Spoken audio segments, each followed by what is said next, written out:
Le combat fait rage au sommet de la tour de Ganon. Link face à Ganondorf. Armé de l'épée de légende et des flèches de lumière, il parviendra à maîtriser le sorcier.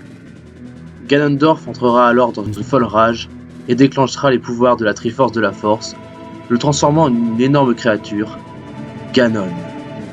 Débutera alors un combat d'anthologie sur les ruines du château dévoré par les flammes. Link réussira tant bien que mal à affaiblir la bête, suffisamment pour que les 7 sages réussissent à déclencher leur pouvoir, permettant de sceller le démon. Emprisonné dans le sceau, Ganondorf, fou de rage, jurera de revenir se venger de Zelda, des sages et de Link qui l'avait vaincu. Après le combat, la princesse Zelda remerciera chaleureusement Link pour tous les services qu'il a rendus à Hyrule, et décidera pour le remercier de lui faire remonter le temps pour qu'il puisse vivre une enfance heureuse.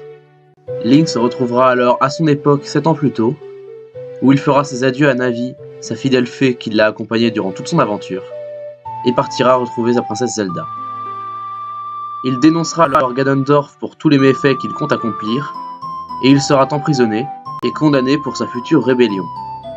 Le royaume sauvé et le méchant emprisonné, Link peut donc repartir à l'aventure, quittant la terre d'Hyrule pour découvrir de nouvelles contrées. Nous découvrirons alors ces nouvelles aventures dans The Legend of Zelda, Majora's Mask.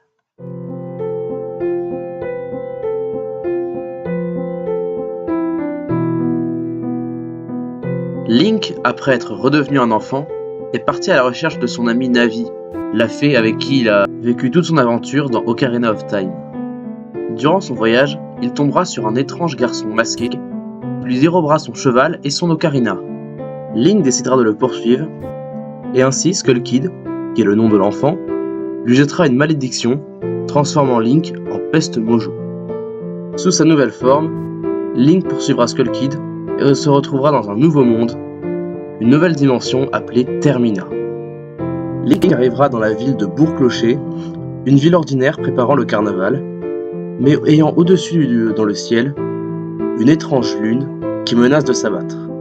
Skull Kid décidera alors, pour gâcher la fête, de faire tomber le jour du carnaval, la lune sur Termina, détruisant alors tout sur son passage.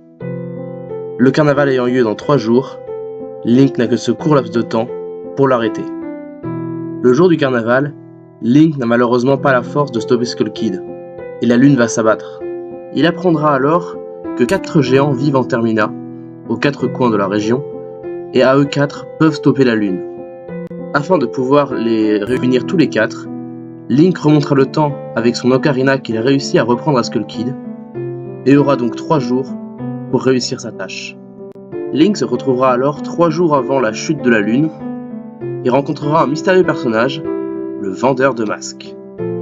Ce dernier raconte que le mystérieux masque que porte Skull Kid sur sa tête n'est autre que le masque de Majora, un masque maléfique donnant des pouvoirs inimaginables.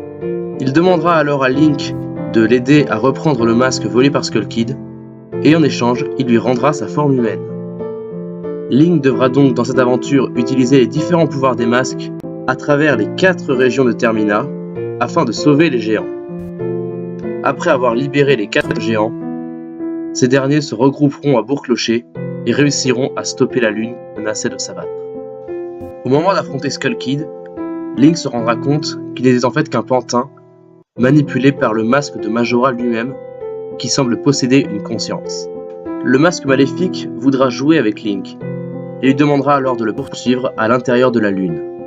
L'intérieur de la lune se révèle être en fait une vaste prairie, avec un arbre en son centre. Au pied de l'arbre, des enfants jouent ensemble, sauf un, seul, exclu des autres, portant le masque de Majora. Il demandera alors à Link s'il veut bien jouer avec lui. Ce dernier accepte, et l'enfant, pour le remercier, lui donnera un masque, le masque du dieu démon, qui pourra transformer Link.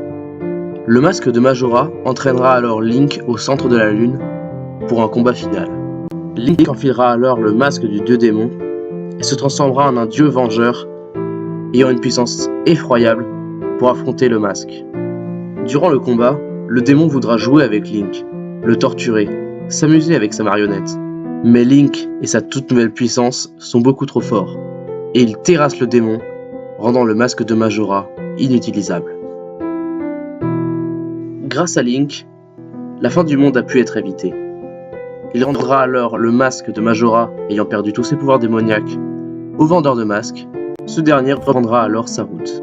Link fera alors ses adieux à Termina, au géant et à Skull Kid, qui promet de ne plus jamais recommencer à faire de farce. Link rejoindra alors les terres d'Hyrule pour de nouvelles aventures, mais nous ne le suivrons pas cette fois-ci. Nous retrouverons alors les terres d'Hyrule une centaine d'années plus tard, dans The Legend of Zelda, Twilight Princess.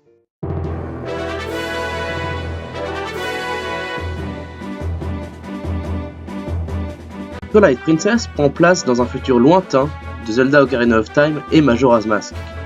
On y découvre alors un nouveau Link à une nouvelle époque, celui-ci étant cette fois-ci un berger.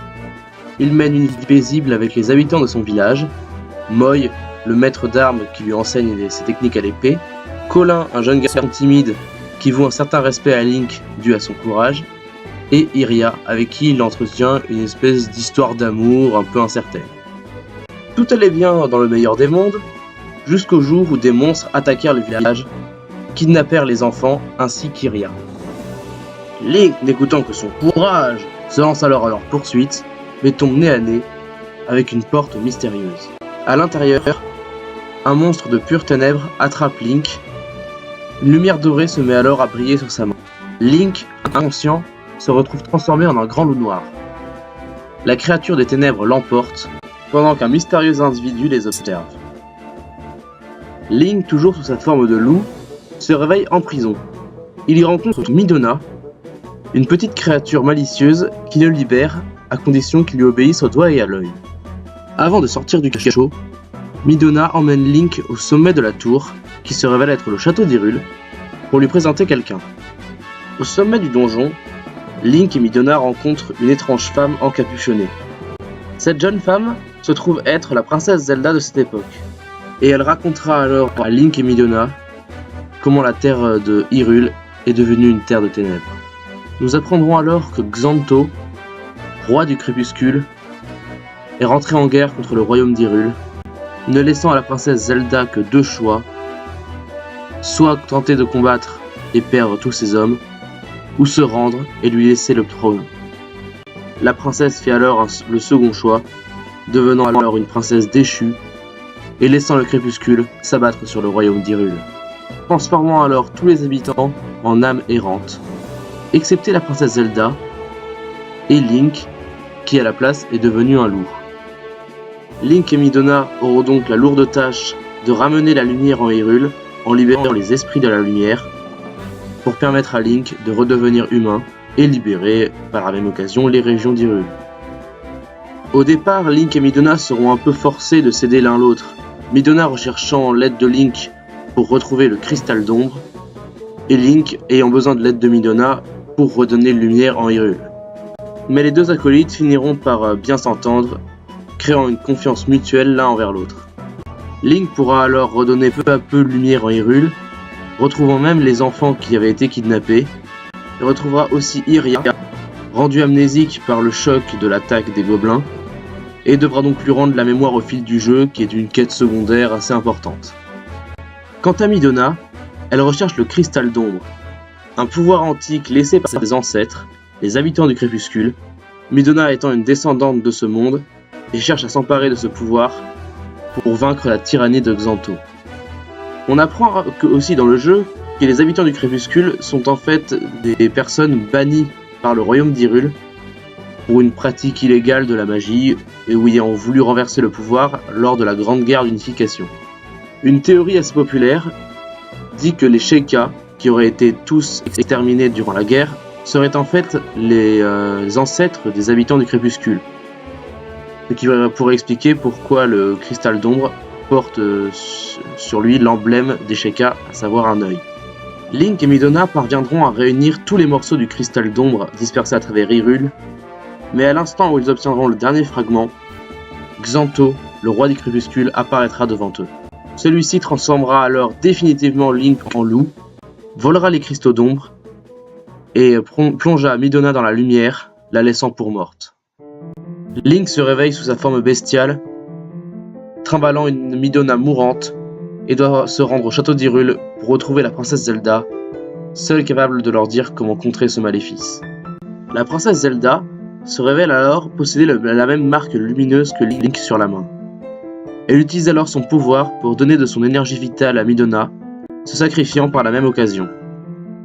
À l'instant où Midona et Link quittent le château, ce dernier se retrouve prisonnier du crépuscule, Zelda ne pouvant plus le protéger. Pour pouvoir espérer la sauver un jour, Midona a besoin des cristaux d'ombre, mais pour ça, elle doit poursuivre Xanto dans les crépuscules. Mais avant toute chose, il faut redonner son apparence humaine à Link, et pour cela, il lui faut une puissance de lumière incommensurable, l'épée de légende. Link se rend alors dans les ruines de l'ancien temple du temps pour y trouver la lame sacrée.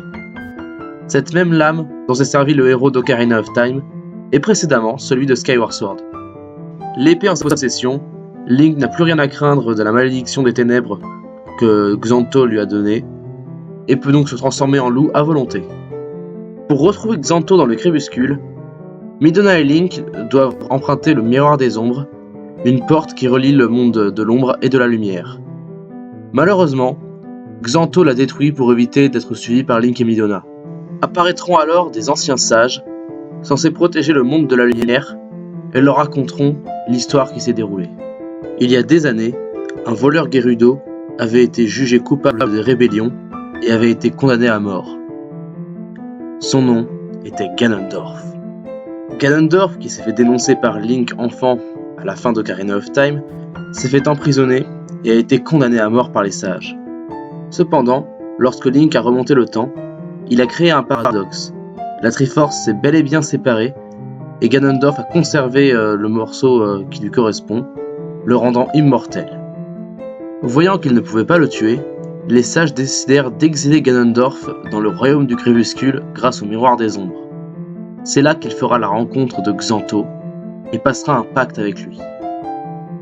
Xanto, comparant Ganondorf à son dieu, lui permit de recouvrer ses pouvoirs maléfiques en lui en donnant davantage s'il l'aidait à prendre possession d'Hyrule. L'objectif de Link et Midona étant toujours de remettre la main sur les fragments du cristal des ombres volés par Xanto, il fallait reconstituer le miroir des ombres pour le rejoindre dans le crépuscule.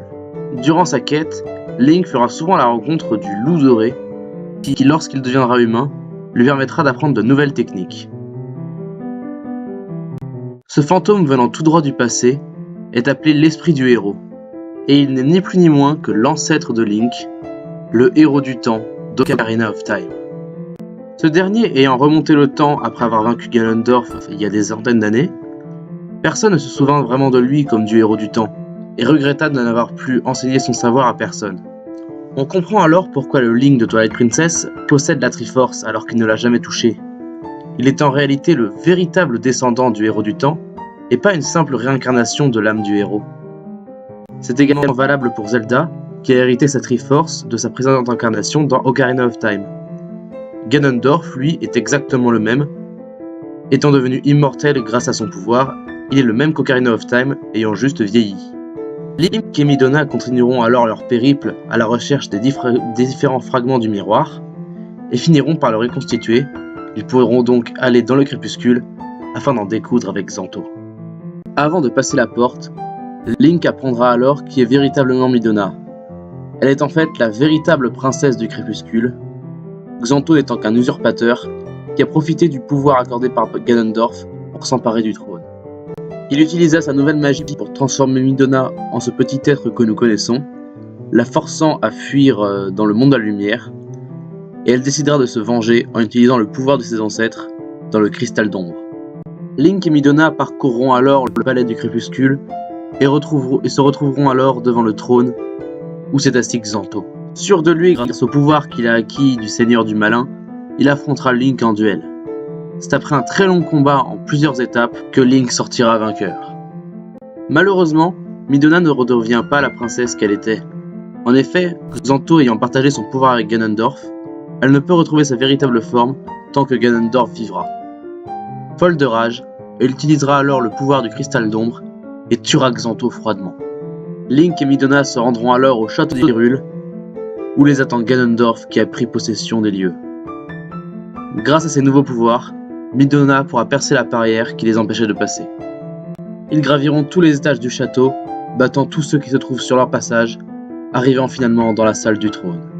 Ganondorf n'est plus le même par rapport à Ocarina of Time. Il est ici bien plus féroce et bien plus dangereux, mais a toujours le même but, s'emparer de la Triforce. Afin de perturber Link, il ne commencera pas le combat par lui-même, mais s'emparera du corps de Zelda, la contrôlant comme une marionnette pour affronter le héros. Link réussira tout de même à vaincre Zelda contrôlée par Ganondorf, rendant alors le corps à la princesse, mais Ganondorf est toujours là. Celui-ci prend alors sa forme bestiale, Ganon, tout comme dans Ocarina of Time. Link alors se battra bête contre bête, se transformant en loup et utilisant les pouvoirs de Midona pour retourner la force de la bête contre lui. Ganondorf est affaibli, rendant alors la puissance magique à Midona, permettant de rendre à Zelda sa force vitale. Mais le Seigneur du Mal est toujours là, et Midona décidera d'utiliser les pouvoirs du Cristal d'Ombre afin de le vaincre. Mais ayant peur de toucher Link et Zelda, elle les téléportera hors du château, préférant se battre seule contre le démon. Link et Zelda sont téléportés dans la plaine d'Hyrule et observent le château qui explose petit à petit. Une silhouette se détache dans l'ombre, c'est celle de Ganondorf. Le roi des voleurs a réussi à battre Midona. Il brandit son casque et s'avance vers Link et Zelda pour enfin réunir la Triforce sous sa main. Link et Zelda affronteront Ganondorf à cheval. Link armé de l'épée de légende et Zelda de l'arc de lumière, les deux artefacts capables de blesser Ganondorf. Ils réussiront à l'affaiblir suffisamment pour qu'il tombe de cheval, et Ganondorf lancera un ultime défi à Link, un duel de face à face entre le descendant du héros du temps et le seigneur du malin. C'est dans un duel acharné entre deux combattants d'exception que Link finira par repousser Ganondorf pour lui porter un coup fatal en plein torse.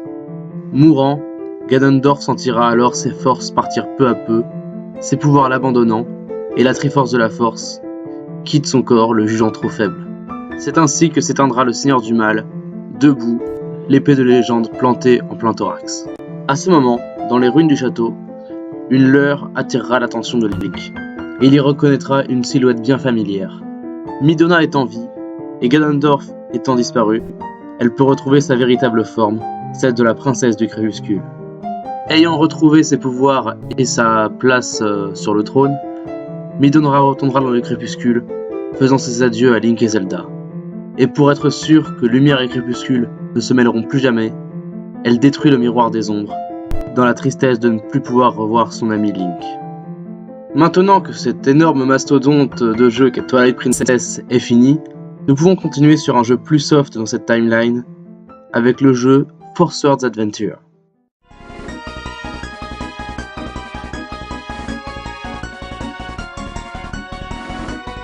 Une centaine d'années après Twilight Princess, un nouveau mâle Gerudo est né. Un nouveau Ganondorf, réincarnation de l'ancien. Ce nouveau Ganondorf a les mêmes desseins que son prédécesseur, s'emparer du pouvoir, et pour cela, il viole les lois Gerudo en s'emparant d'un trident maléfique, le transformant en une créature abominable, Ganon. Ganondorf dérobera également le miroir obscur, capable de créer de multiples Dark Link, s'étendant partout sur Hyrule, et il se mêle la pagaille. Ganondorf compte utiliser les pouvoirs de ce miroir afin de libérer le mage du vent, Vaati, enfermé dans l'épée de 4 depuis des siècles, afin de l'aider dans sa tâche. Un soir d'orage où Link et Zelda allèrent vérifier si le sceau de Vaati était toujours stable, un Link noir apparut et enleva la princesse Zelda ainsi que les prêtresses. Link n'eut d'autre choix que de libérer l'épée de 4 afin de l'affronter, et libéra par la même occasion Vaati. Les 4 Link devront alors récupérer des gemmes de force à travers tout Hyrule afin de rendre le pouvoir de l'épée de 4 et terrasser Vaati. Une fois le miroir maléfique brisé, les sages libérés et le mage du vent vaincu et enfermé dans l'épée de 4, les 4 Link partent affronter Ganon. Les 4 Link armés de l'épée de 4 ainsi que la princesse Zelda avec son arc de lumière parviendront à faire mordre la poussière au roi démon et le scellèrent à nouveau, cette fois-ci dans l'épée de 4, avec Vaati, entraînant le mage du vent dans le cycle de réincarnation de Ganondorf. Les deux grandes menaces scellées dans l'épée de 4, Link peut la reposer dans son socle pour redevenir un seul Link. Le monde est en paix, jusqu'au retour prochain du Roi Démon. Cette partie de la timeline est donc terminée. Vous pensez que c'était compliqué? Attendez de voir la suite. En effet, dans les 2 prochaines vidéos, la chronologie va encore plus se compliquer. Accrochez-vous bien, nous verrons ça dans de prochaines vidéos.